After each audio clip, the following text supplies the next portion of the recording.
Bonjour à tous et bienvenue à ce nouvel épisode de l'éveil intérieur. Alors aujourd'hui, je reçois Gaëlle Piquel. Bonjour Gaëlle. Bonjour Patrick. Donc aujourd'hui, on va parler de différents sujets, notamment de ce que tu fais en thérapie douce, notamment la kinésiologie, mais également le travail sur les enfants, les mères, etc. Donc on va parler de tout ça.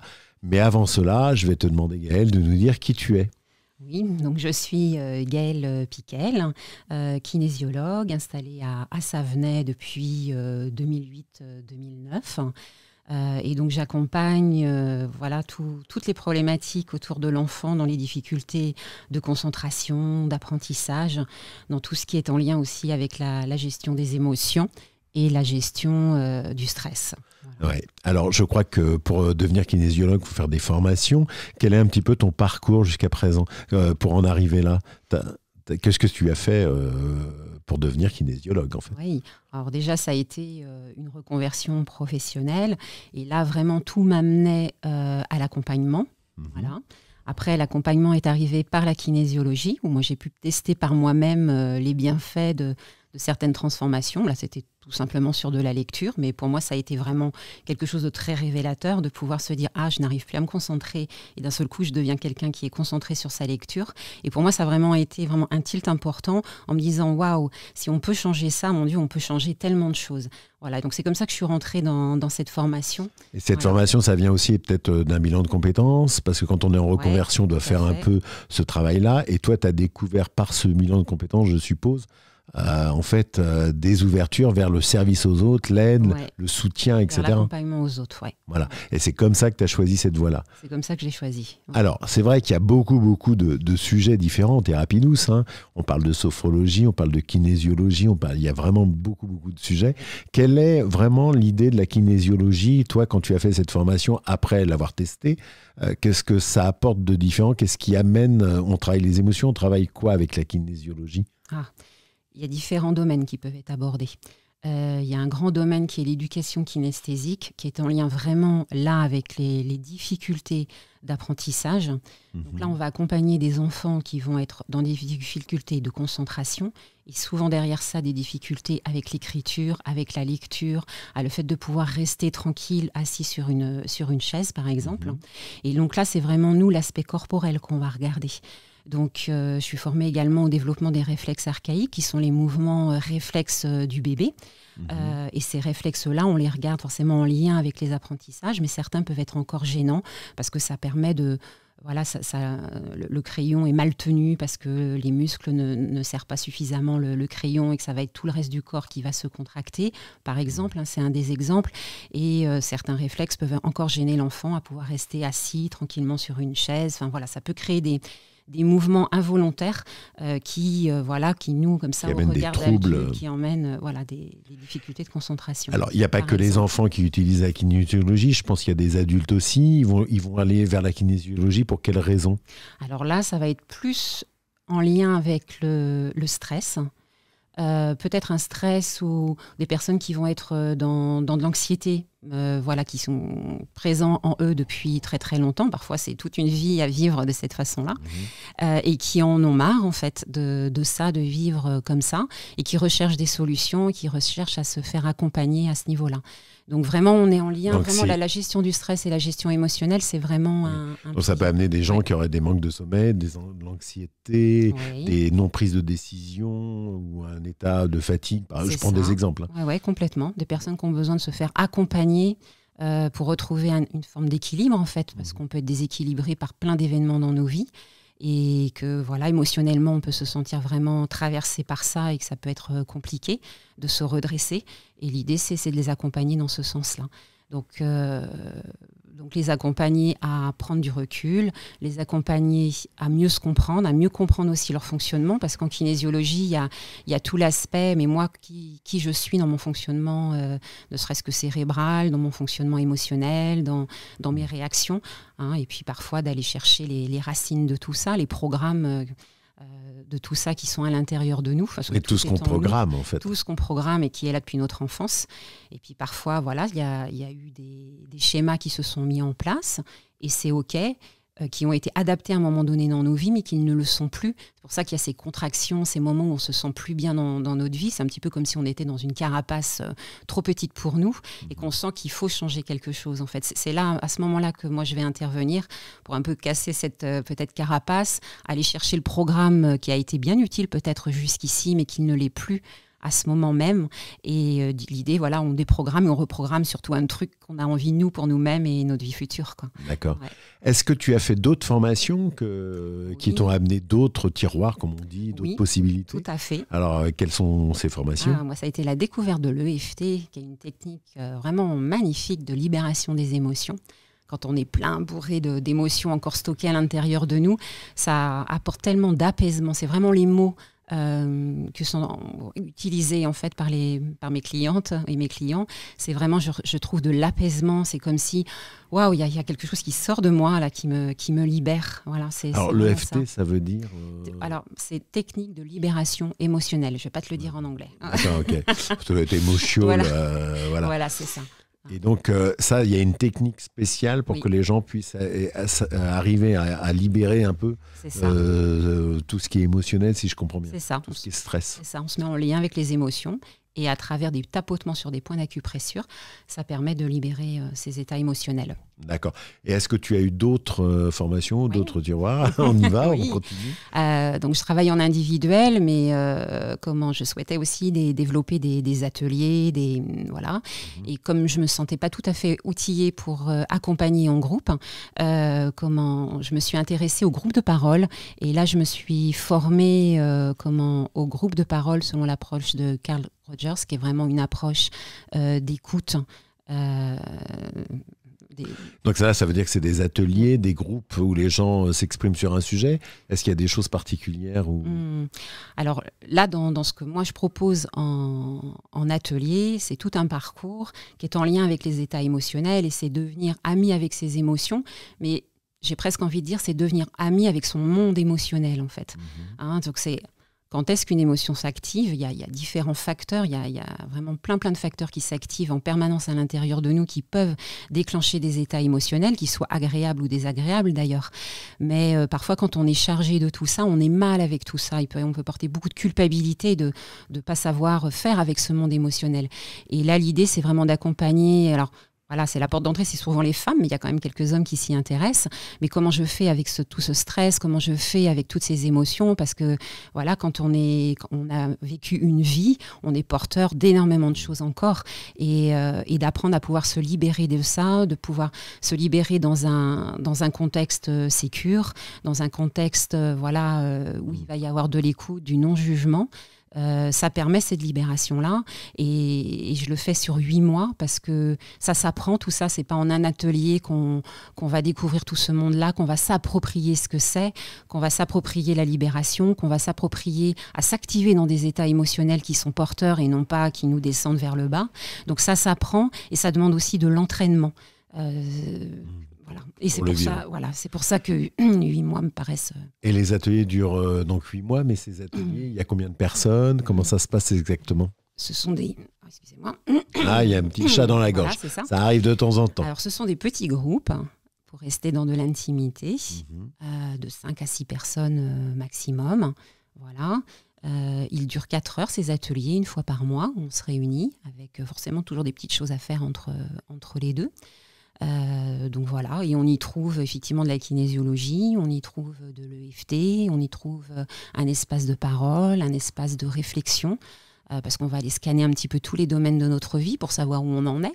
Parce que voilà, ils viennent encore nous chercher, il y a les domaines qui nous portent, et on fait des ponts entre tout ça, et l'idée c'est de faire une grande prise de hauteur par rapport à un parcours de vie, et puis savoir vers quel nouvel axe on a envie d'avancer et d'évoluer.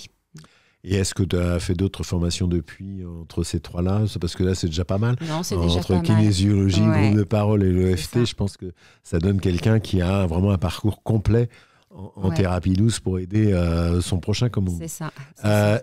Tu as quand même un petit peu... Tu t'es tourné beaucoup vers les enfants, les rapports enfants avec leur mère, etc. Est-ce que tu peux nous en dire un peu plus là-dessus? Parce que je crois que tu travailles pas mal avec les enfants. Oui. Les enfants, ils viennent parce qu'ils ont des difficultés scolaires, ils viennent parce qu'ils ils vivent leur propre stress, ils ont leur propre histoire. Certains enfants vivent déjà des choses déjà de la petite enfance. Et que c'est pas facile en tant que maman d'avoir toutes ces clés-là. On peut se sentir vite démunis. Moi, je suis passée par là. Hein. J'ai vécu les difficultés scolaires, j'ai vécu le décrochage scolaire, j'ai vécu plein de choses de la part de ma sensibilité, de ma timidité, de mes difficultés. Donc tout ça, c'est un domaine que je connais bien. Et en tant que maman, j'ai aussi vécu des choses. J'accompagne encore ma fille. Donc je sais à quel point ça peut être parfois difficile et challengeant pour une maman de devoir être partout, de trouver le bon professionnel ou le professionnel. Voilà, il y a multi-choses, il faut être partout, tout le temps. Et que parfois les mamans s'oublient dans tout ça. Et qu'elles peuvent craquer aussi. Et j'aime pouvoir leur apporter ce soutien-là, hein, parce que pour moi, la maman est vraiment le soutien, le pilier de l'enfant, parce que même si on va voir des professionnels pour nous aider, c'est quand même elle qui est là au quotidien. Et oui, c'est vrai. Voilà, il faut trouver sa posture de maman et savoir aussi s'occuper de soi, ça c'est vraiment la base. Et c'est ça que je souhaite leur apporter à travers mon club de mamans. Hein, parce qu'on n'est pas souvent toujours compris par l'extérieur. Hein. Ça peut être les amis, la famille, on peut vite être jugé dans ce qui se passe là pour nos enfants et on peut se sentir très très seul. Donc là l'idée c'est de dire non, en fait vous n'êtes pas seul, on vit tout ça. Et c'est créer ça parce qu'on peut créer plein de choses, on peut partager des carnets d'adresses, on peut s'entraider, on peut pleurer, on peut trouver un espace pour ça. Et surtout se ressourcer. Donc c'est des ateliers où les mamans se retrouvent. C'est ça. Et donc il y a toute cette entraide en fait entre elles sous des groupes de parole avec l'EFT, la kinésiologie, si je comprends bien. Et c'est toi qui anime ce type d'atelier. C'est ça. Ok. La place de l'enfant dans tout ça, il y a des ateliers aussi pour les enfants ou pas? Alors les enfants, ça va être de l'accompagnement plutôt individuel. En grand partenariat avec les mamans aussi, parce qu'il y a ce que je fais moi durant les séances, et que parfois, surtout quand on est sur le domaine de l'intégration des réflexes archaïques, par exemple, ça demande aussi de refaire certaines choses aussi à la maison. Donc pour moi, c'est important que les parents comprennent bien ce qui se passe dans le corps de leur enfant, vraiment pour les aider à évoluer là-dedans, quoi. Est-ce que tu travailles avec des professionnels? Comment ça se passe avec des psychologues, d'autres personnes du monde extérieur qui te demandent, par exemple, je crois que tu me parlais de neurologie, on parlait de choses comme ça. Oui. Qu'est-ce qu'il en est exactement des autres professionnels par rapport à la kinésiologie, par rapport à ce que tu fais? Alors, c'est de créer une complémentarité, parce qu'on a tous nos propres clés selon notre travail. Et les neuropsychologues sont là aussi pour tester, pour se faire ressortir, est-ce qu'il y a un trouble est-ce qu'il y a des troubles du spectre autistique, est-ce qu'il y a du HPI, est-ce qu'il y a, est-ce qu'il y a de la dyslexie, est-ce que ils sont là pour ça et les accompagner là-dedans.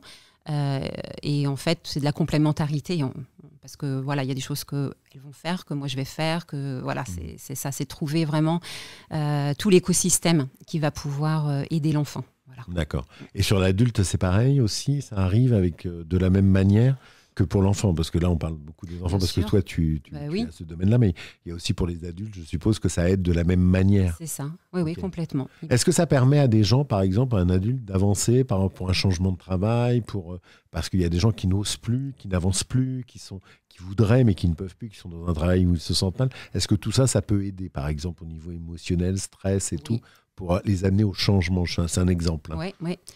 Oui, c'est un bon exemple parce que quand on passe au niveau professionnel à de l'épuisement, par exemple, donc on est accompagné au niveau médical, on est accompagné parfois par un psychologue. Et puis, donc là, la kinésiologie, c'est vraiment sur l'aspect descendre le niveau de stress, hein, parce que tant qu'on est dans des hauts niveaux de stress, en fait, on ne peut pas s'ouvrir à de nouvelles perspectives. Et là, c'est vraiment les accompagner à descendre ce niveau de stress-là. Et à partir de cette baisse de niveau de stress, on peut rouvrir de nouvelles perspectives. Oui. Il y a tout ça qui rentre en jeu par rapport à ça. C'est ça. Là, actuellement, tu as un site internet. Comment tu présentes? Comment ça se passe? Quel est ton site qui présente tout ça? Parce que c'est vrai que c'est très intéressant. Mais pour mieux te connaître, pour mieux te découvrir. Ouais. Alors le site s'appelle Équilibre et Potentiel.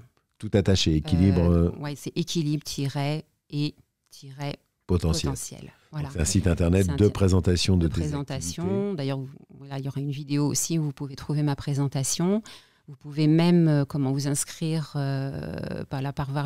via l'agenda à une séance découverte. Voilà, de 30 minutes, on discute ensemble de ce qui se passe pour vous, pour que moi je puisse cerner si je suis aussi la bonne personne pour vous accompagner, que ce soit les enfants, les adolescents ou les adultes. Voilà. Alors, on te contacte, on a un souci, on te contacte. Comment se passe un petit peu la première approche? Il y a un premier rendez-vous? Comment ça se passe exactement?